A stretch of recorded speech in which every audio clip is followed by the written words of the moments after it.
मन की महत्वपूर्ण भूमिका का विषय चल रहा है। इसके अंतर्गत मन के विघ्नों का विचार हम कर रहे हैं। मन के 9 प्रकार के विघ्न बताए गए हैं। 7 प्रकार के विघ्नों को हमने अब तक जाना है, जिनमें व्याधि, स्तयान, संशय, प्रमाद, आलस्य, अविरति और भ्रांति दर्शन। इसके बाद आज हम 8वां विघ्न के बारे में जानते हैं, जो है अलब्ध भूमिकत्व।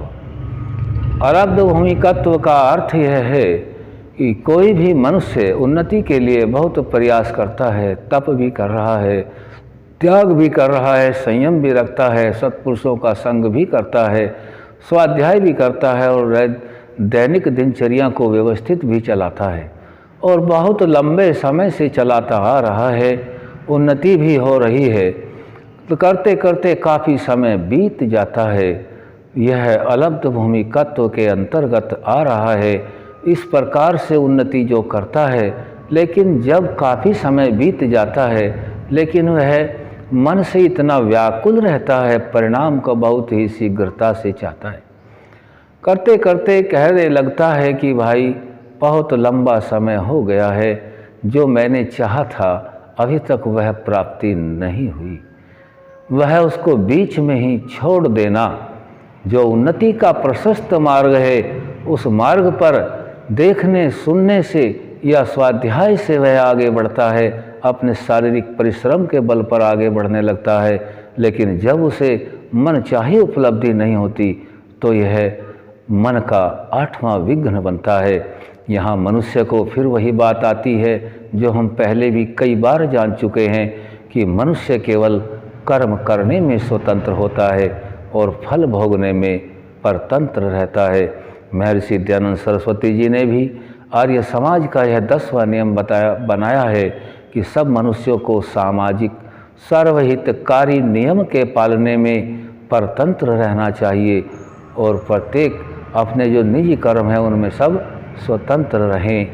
तो इस प्रकार से विचार यदि हम ऋषियों के कथन के अनुसार अपने अंदर श्रद्धा उत्पन्न करते हैं और उन्हीं के कथनानुसार क्रिया को करते हैं, तो फल की इच्छा न करते हुए कर्म में विश्वास करते हैं।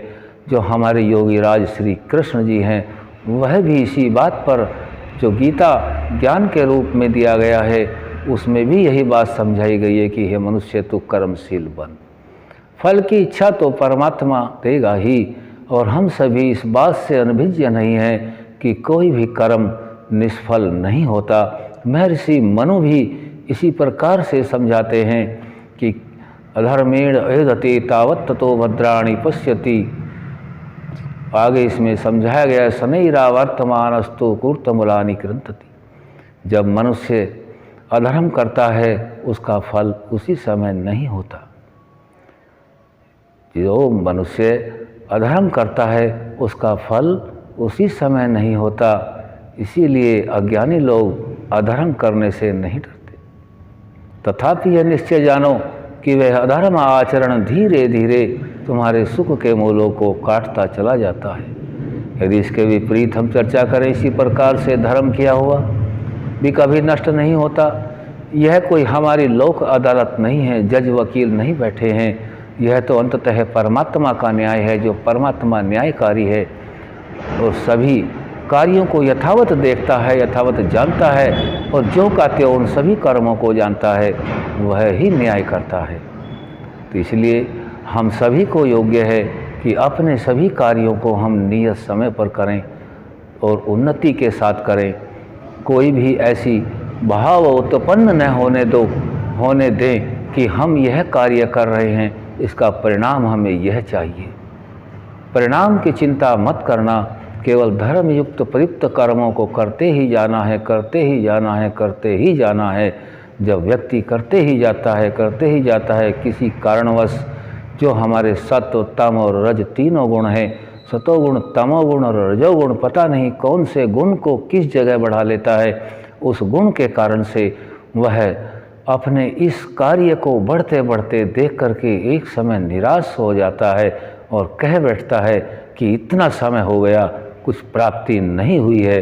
वहाँ उसके अंदर अहंकार प्रगाढ़ रूप में जमा हुआ होता है, क्योंकि वह अपने को परमात्मा के ऊपर एहसान करके इस कार्य को कर रहा है, इसीलिए उसकी उपलब्धि नहीं हो पाती। और यह मन का 8वां विघ्न है। 8वां विघ्न हमने जाना अलब्ध भूमिकत्व। खूब प्रयास कर लिया है, लेकिन करने के बाद छोड़ बैठता है, कभी कुछ नहीं हुआ है। इस प्रकार की वृत्ति मनुष्य के अंदर न हो। यहाँ भी यह देखा जाता है कि वह परमात्मा के ऊपर जैसे कोई एहसान कर रहा हो।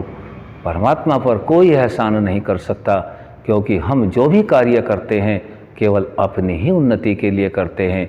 परमात्मा की तो हमें हर वक्त सहायक की आवश्यकता होती है। छोड़ बैठते हैं तो वहाँ तक तो उसको पुण्य मिलेगा, लेकिन जब छोड़ बैठता है वहाँ से आगे उसको वह पुण्य नहीं मिलता। तो यह मन की हमने 8वें प्रकार के विघ्न को जाना है।